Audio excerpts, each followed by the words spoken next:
Hello students, welcome to Ada 24/7. I'm Rebecca Aga and in this video session I am going to teach you a lesson of your Hornbill book of class 11th.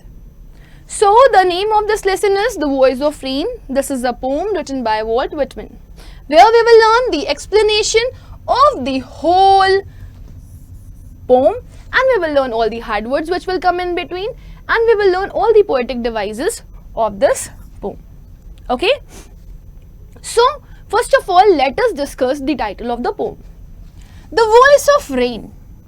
Here the poet has personified the title. That means poet ने यहाँ पर एक literary device का इस्तेमाल किया है और वो literary device है personification. Personification में एक non living thing या एक non human being एक human being की एक्टिविटी करता है या एक लिविंग थिंग की एक्टिविटी करता है. तो यहाँ पे रेन एक वॉइस प्रोड्यूस कर रही है. रेन पोएट से बातें कर रही है, ऐसा हमें पोएम में मेंशन किया गया है. सो क्योंकि रेन पोएम से बातें कर रही है और बातें करना is the quality of a human being, that means यहाँ पे पर्सोनिफिकेशन हो रहा है क्योंकि रेन एक नॉन लिविंग थिंग है और उसकी जो आवाज़ है, जो फॉर्म ऑफ वॉइस है, वो एक ह्यूमन बीइंग की एक्टिविटी है. तो इसमें मानवीयकरण किया जा रहा है और पर्सोनिफिकेशन आप पूरी की पूरी पोएम में ही देखोगे. Now, if you see here, I have pasted two pictures. One is of a singer and another one is of water cycle. So why I have pasted that? क्यों मैंने इसको पेस्ट किया? सबसे पहला, वाटर साइकिल यहाँ पर आपको पूरी पोम में देखने के लिए मिलेगी. रेन ने बात करी पोएट से और उन्होंने पूरी की पूरी एक्सप्लेनेशन दी कि कैसे जो रेन है वो अपनी पूरी वाटर साइकिल को कंप्लीट करती है. उसके बाद आपको यहाँ पर सिंगर देखने के लिए मिलेगा, वो कोई और नहीं बल्कि पोएट हैं और पोएट अपने सॉन्ग को कंपेयर कर रहे हैं रेन की वॉइस से. सो इस पोएम में आप पढ़ोगे कि जो रेन है उसने पोएट से बातें करी हैं और पोएट से बातें करने के बाद उन्हें बताया कि कैसे वाटर साइकिल पूरी कंप्लीट होती है और फिर कैसे पोएट ने अपने सॉन्ग को वॉइस ऑफ रेन के साथ कंपेयर किया. राइट ये बहुत ही ब्यूटीफुल पोएम है, बहुत ही सिंपल वर्ड्स में पोएम को लिखा गया है. पोएट ने बहुत ही अच्छे पोएटिक वे में इस पोएम को लिखा है और ये पोएम सुनने में बहुत ही अच्छी लगेगी. आपको वाटर साइकिल का एक बहुत ही ब्यूटीफुल फॉर्म यहाँ पर देखने के लिए मिलेगा. And who art thou? Said I to the soft falling shower, which strange to tell gave me an answer as here translated. Art means are, thou means you. These words are the archaic form. मैंने आपको बताया था ये पुरानी English में use होते थे लेकिन अब प्रेजेंट टाइम पे मॉडर्न इंग्लिश में नहीं यूज नहीं किया जाता. Said I to the soft falling shower. Soft falling shower मतलब बारिश जो बहुत ही हल्की हल्की हो रही है, बहुत ही धीमी धीमी बारिश जो हो रही है उसे सॉफ्ट फॉलिंग शावर बोला गया है, जैसे ड्रिजलिंग बोलते हो आप लोग. तो पोएट यहाँ पर रेन से क्वेश्चन पूछते हैं. वो रेन जो बहुत ही धीमे धीमे गिर रही है उसे बोलते हैं हु आर यू, तुम कौन हो. विच स्ट्रेंज टू टेल, अब वो बता रहे हैं कि मुझे बहुत ही अजीब लग रहा है ये बताते हुए कि उसने मुझे आंसर किया. Gave me an answer as here translated, जिसको मैंने यहाँ पर ट्रांसलेट किया है. So when the poet asked the poem और the voice of the rain, जब पोएट ने रेन से पूछा कि तुम कौन हो तो पोएट बताते हैं कि उन्हें बहुत ही अजीब लग रहा है आप लोग को ये बताते हुए कि उसने आंसर दिया उनको, उसने बात करी पोएट से. क्या बात करी? I am the poem of the earth said the voice of the rain. तो वॉइस ऑफ द रेन ने बोला कि मैं अर्थ की पोएम हूं, अर्थ की कविता हूं. Eternal I rise impalpable out of the land and the bottomless sea. Eternal means something which lasts forever. जो हमेशा रहे, जो बस चलता जाए, कभी ना रुके, जिसका कोई एंड ना हो, जो लॉन्ग लास्टिंग हो. I rise impalpable. Impalpable means unable to touch या फिर जिसको आप देख नहीं सकते. तो यहाँ पे impalpable evaporation को बोला गया है जब पानी ऊपर भाप बन करके उठता है तो उसे आप छू नहीं सकते, उसे आप देख नहीं सकते और वो इम्पल्पेबल है। आउट ऑफ द लैंड, और कहाँ से आता है ये? या तो लैंड से आता है, वो लैंड जो कि नम है, जिसमें मॉइस्चर है, और वो सी से आता है, वो सी जो बॉटमलेस है, मतलब जिसकी डेप्थ बहुत ज़्यादा है। सो पोएट पहले दोनों लाइनों में मेंशन करते हैं कि जब रेन उनसे बात करती है तो उन्हें बताती है कि मैं एक ऐसी चीज़ हूँ जो कभी ख़त्म नहीं हो सकती, जो हमेशा चलती रहती है, चलती रहती है, चलती रहती है, और वो हमेशा रहेगी। और वो ये बताती है उनको कि सबसे पहले प्रोसेस में वो ऊपर जाती है जहाँ पर उसको कोई देख नहीं पाता, कोई छू नहीं पाता, और ये कहाँ से होता है? ये बॉटमलेस सी से होता है और लैंड से होता है। यहाँ से वो ऊपर राइज कर जाती है। राइज का मतलब होता है उठना। Upward to heaven, here heaven refers to the sky. ये जब बारिश इवेपोरेट होकर के, बारिश का पानी जब इवेपोरेट होकर के ऊपर जाता है तो वो स्काई में पहुंचता है। Whence means from where. This is also an archaic form. Vaguely means not cleared. Formed altogether, changed and yet the same. फिर रेन कहती है कि मैं यहाँ से ऊपर उठ जाती हूँ, हेवन की तरफ बढ़ जाती हूँ, मेरी हेवन की तरफ जो स्काई है। क्यों वो स्काई को हेवन बोल रही है? क्योंकि जब पानी जमीन पर होता है तो लोग उसे पोल्यूट करते हैं, गंदा करते हैं। फिर वहां से मैं वेग हो जाती हूँ। वेग मतलब अनक्लियर, मुझे खुद नहीं पता होता कि मेरा फॉर्म कौन सा होता है। ऑल टुगेदर चेंज्ड, मैं पूरी तरीके से बदल जाती हूँ। येट द सेम, लेकिन फिर भी मैं वही होती हूँ। वेग यहाँ पर क्लाउड का रेफरेंस दे रहा है, क्योंकि जब बारिश का पानी क्लाउड में इवेपोरेशन के बाद वापस जाता है तो क्लाउड में उसका एक्चुअली में किस फॉर्म में कन्वर्जन होता है ये उसे नहीं पता। लेकिन फिर भी ये जो अलग अलग फॉर्म्स आपको देखने के लिए मिल रहे हैं रेन के, वो भले ही अलग अलग दिखने में लग रहे हो लेकिन है तो सेम ही। चाहे वो इवेपोरेट होकर के जाना हो जो दिखाई ना दे रहा हो, चाहे वो पानी का फॉर्म हो या फिर बादल बन जाना हो। सो ये सारी की सारी चीजें अलग अलग जरूर हैं, लेकिन ऑल टुगेदर वो कह रही है कि वो सेम ही है तो वो रेन ही, वो बदली तो नहीं। यानी कि इस पूरे पैराग्राफ में पोएट हमें क्या बताते हैं कि जो रेन की आवाज है वो उन्हें ये बता रही है कि कैसे वो अपनी वाटर साइकिल को कंप्लीट करती है।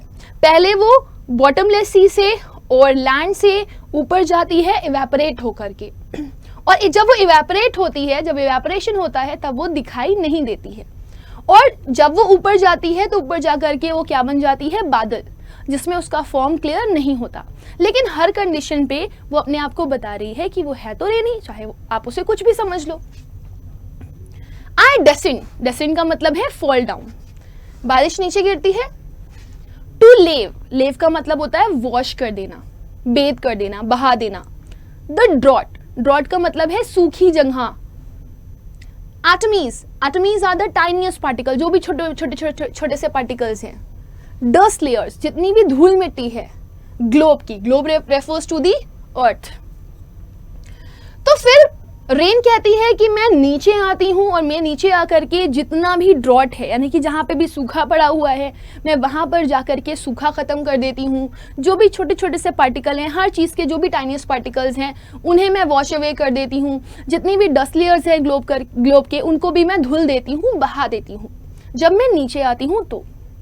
And all that in them without me were seeds only, latent, unborn. Latent मतलब hidden. And all that in, और इन सब में without me, मेरे बिना कौन पड़ा हुआ है? seeds.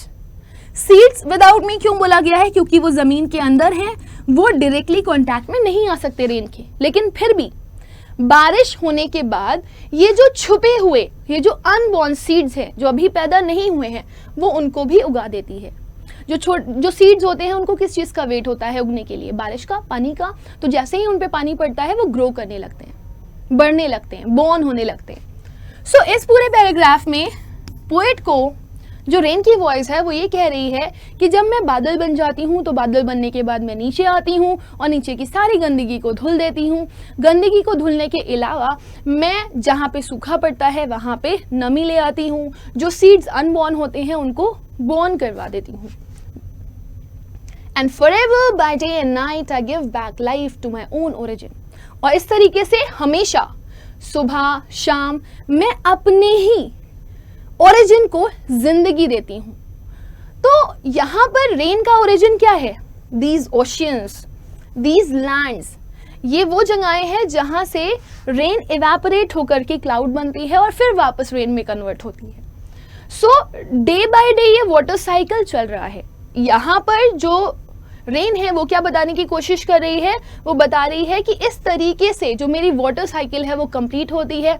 मैं अपने ओरिजिनल फॉर्म में जाती हूँ, फिर मैं बारिश बन जाती हूँ, फिर मैं ओरिजिन पे आती हूँ, फिर मेरा इवेपोरेशन होता है, बादल बनती हूँ और फिर मैं वापस बरस जाती हूँ। तो इस तरीके से मैं बार बार अपने ही ओरिजिन को जिंदगी देती हूँ। And make pure and beautify it, और फिर उसे शुद्ध करती हूँ और उसको सुंदर बनाती हूँ। आपने देखा है जो बारिश का पानी होता है वो बहुत प्योर होता है, बहुत शुद्ध होता है, बहुत साफ होता है। वहीं अगर आप ज़मीन पे देखो तो लोग बहुत ही उसको पोल्यूट करते हैं, पानी को गंदा करते हैं, जिसकी वजह से वो ख़राब हो जाता है, उसमें काफ़ी गंदगी आ जाती है। बट जब ये पानी बरसता है तो ये बहुत ही प्योरेस्ट फॉर्म में होता है, और जब ये प्योरेस्ट फॉर्म में वाटर हमें मिलता है तो काफ़ी साफ दिखता है, जिससे वो बहुत ही सुंदर लगता है। तो इस तरीके से रेन बताती है कि कैसे वो पूरी वाटर साइकिल को कंप्लीट करती है। For the song issuing from its birthplace, after fulfillment, wandering, wrecked or unwrecked, duly with love returns. Wrecked means attention पे करना, unwrecked means attention पे ना करना। तो for the song issuing, song से poet क्या कहना चाहते हैं? पोएट कंपैरिजन करना चाहते हैं वॉइस ऑफ रेन को। तो पोएट ने अपने गाने को यहाँ पर वॉइस ऑफ रेन के साथ कंपेयर किया है। जैसे रेन की एक वाटर साइकिल चलती है, वैसे ही पोएट के सॉन्ग की भी एक वाटर साइकिल चलती है, जो कहाँ से इशू होती है? अपनी बर्थ प्लेस से। अब एक सॉन्ग की बर्थ प्लेस क्या है? एक सॉन्ग की बर्थ प्लेस है एक सिंगर। एक सिंगर जो मल्टीपल जगह परफॉर्म करता है, कई लोगों के सामने परफॉर्म करता है, गाने कंपोज करता है, और फिर उसको लास्ट में क्या मिलता है? लास्ट में उसको एक रिवॉर्ड मिलता है, उसको सराहा जाता है, राइट? सो यहाँ पर जो पोएट है वो हमें बताते हैं कि जैसे वॉइस ऑफ रेन बता रही है उनको कि वो एक वाटर साइकिल को कंप्लीट करती है, वैसे ही एक सिंगर अपने गाने को भी कंप्लीट करता है, और उसके गाने के भी कंप्लीट एक साइकिल होता है, एक जर्नी होता है, जिसमें वो पहले ओरिजिनेट होता है एक सिंगर से, फिर जब उसको फुलफिलमेंट मिलता है। फुलफिलमेंट कैसे मिलता है? कंप्लीट वॉन्डरिंग, वो इधर उधर जाता है, गाने गाता है, मल्टीपल लोगों के सामने परफॉर्म करता है, चाहे कोई उसे सुने चाहे कोई उसे ना सुने, उसे इससे कोई भी फर्क नहीं पड़ता। लेकिन फिर एट लास्ट उसे क्या मिलता है? ड्यूली विद लव रिटर्न्स, उसे लोगों का प्यार मिलता है, अफेक्शन मिलता है, और उसे इसके लिए काफ़ी ज़्यादा रिवॉर्ड्स भी दिए जाते हैं। सो उसे इन रिटर्न क्या मिला है? रिवॉर्ड मिला है, राइट? जैसे रेन को प्योरेस्ट फॉर्म ऑफ वाटर मिल गया, वैसे ही एक सिंगर को क्या मिल गया? रिवॉर्ड मिल गया। So here is the end of the poem. I hope कि आपको पूरा का पूरा पैराग्राफ समझ में आ गया होगा, जहां पर पोएट ने बहुत ही ब्यूटीफुली रेन से अपनी कॉन्वर्सेशन को बताया कि क्या हुई, और फिर उन्होंने रेन की कंप्लीट वाटर साइकिल को अपने गाने के साथ कंपेयर किया कि जैसे रेन की एक साइकिल होती है, वैसे ही हमारे गाने की भी एक साइकिल होती है, जिसका लास्ट अचीवमेंट होता है rewards. Now let us move ahead with the literary devices that has been used in this particular poem. So first of all मैं आपको बताना चाहूंगी, अगर आप पूरी पोम को देखो तो शार, translated, rain, see, same and so on. तो जब आप इस पूरी पोम को देखोगे तो आपको दिखाई देगा कि इसमें कोई भी राइमिंग स्कीम नहीं है। There is no rhyming scheme, कोई भी वर्ड एक दूसरे के साथ सेम साउंड नहीं कर रहा इन लास्ट। दैट मीन्स वो पोम जिसमें कोई भी राइम नहीं होता वो क्या होती है? वो फ्री वर्ड्स होती है। ओके, नाउ अब पोएट ने अलग अलग यहाँ पे लिटरेरी डिवाइसेस का इस्तेमाल किया है, जिसमें सबसे पहला लिटरेरी डिवाइस मैं बोलूंगी पर्सोनिफिकेशन, जहां पे ये दिखाया गया है I am the poem of the earth said the voice of the rain. Rain बोल रही है कि मैं अर्थ की पोएम हूं। Okay, now let's move ahead. Soft shower The repetition of S sound, and this is something which I have told you a number of times. आज फिर बता देती हूँ. बहुत सारे लेटर्स होते हैं, उनमें से 5 वॉवल होते हैं A, E, I, O और U. इनके अलावा बाकी जितने भी लेटर्स होते हैं उन्हें कॉन्सोनेंट बोलते हो. और अगर कॉन्सोनेंट लेटर का रिपीटेशन आपको दिखाई दे रहा होता है in the starting of the word, that is known as alliteration. तो यहाँ पे सॉफ्ट और शावर एस साउंड का रिपीटेशन दिखाई दिया है, so this is alliteration. Then poet again used something else as a poetic device which is imagery. Poet हमें imagine करवा रहे हैं. क्या इमेजिन करवा रहे हैं? सॉफ्ट फॉलिंग शावर, यानी कि बारिश गिर रही है और बारिश जो गिर रही है उसका फॉर्म सॉफ्ट है. बहुत तेज हैवी बारिश नहीं हो रही, हल्की हल्की सी बूंदाबांदी हो रही है जो कि ड्रिजलिंग है. So soft falling shower is imaginary. Okay, so आप इसको इस तरीके से बोल सकते हो कि ये जो पोएटिक डिवाइस है ये इमेजरी है. यहीं पे ही लिख देती हूं मैं, imagery. Okay, alliteration and this is a free verse. और ये वाली लाइन में personification. Now if you see here there's a word that has been used as bottomless sea. एक ऐसा sea जिसका bottom ही नहीं है, but this is not possible. कोई ऐसा सी नहीं होता जिसका बॉटम नहीं होता. सो यहाँ पे पोएट ने एग्जैजरेशन शो किया है, किसी चीज को बढ़ा चढ़ा करके बोला है. और जब कहीं पे कोई बात बढ़ा चढ़ा करके बोली जाती है तो उसको आप हाइपरबोले बोलते हो. सो बॉटमलेस सी में हाइपरबोले का इस्तेमाल किया गया है. ओके, समझ में आ गया ना? Great. Now let us move ahead. आगे बढ़ते हैं और देखते हैं कि बाकी में हमें क्या मेंशन किया गया है. बहुत सारे अलग अलग आपको पैटर्न्स यहाँ पर देखने के लिए मिल सकते हैं, जैसे कि यहाँ पर आपको कॉन्सोनेंस देखने के लिए मिलेगा. एलिट्रेशन और कॉन्सोनेंस में डिफरेंस होता है. एलिट्रेशन में आपको वर्ड्स की स्टार्टिंग में सेम कॉन्सोनेंट लेटर मिलता है, बट कॉन्सोनेंट में आपको कॉन्सोनेंस लिटरेरी डिवाइस में आपको आगे पीछे बीच में कहीं पे भी ऐसा देखने के लिए मिल सकता है. जैसे कि यहाँ देखिए, देम, विदाउट, दैट. दैट में स्टार्टिंग में भी आ रहा है, एंड में भी आ रहा है टी. यहाँ पे स्टार्टिंग में आ रहा है और मिड और लास्ट में आ रहा है. सो टा साउंड का रिपीटेशन हुआ है स्टार्टिंग में भी और एंड में भी और बीच में भी. सो दिस इज कॉन्सोनेंस. कॉन्सोनेंस के केस आपको बहुत सारी जगह पर देखने के लिए मिल सकते हैं. If you look at this, आपको बहुत सारी जगह पर देखने के लिए मिलेंगे मल्टीपल कॉन्सोनेंस के केस, जैसे यहाँ पर देखने के लिए मिल रहा है रेग्ड, अनरेग्ड और returns. R, in between R, here in the word starting R. So this is also word, this is also consonants. Clear है this much? Now with this I am going to move ahead and this is the end of the poem. I hope कि आप लोगों को ये pome अच्छे से clear हो गई होगी, इसके पोएटिक डिवाइस भी अच्छे से समझ में आ गए होंगे. At last, if you people have loved the session, please do like it and share it, but do not forget, if you are new, do subscribe at Adar 247. Thank you.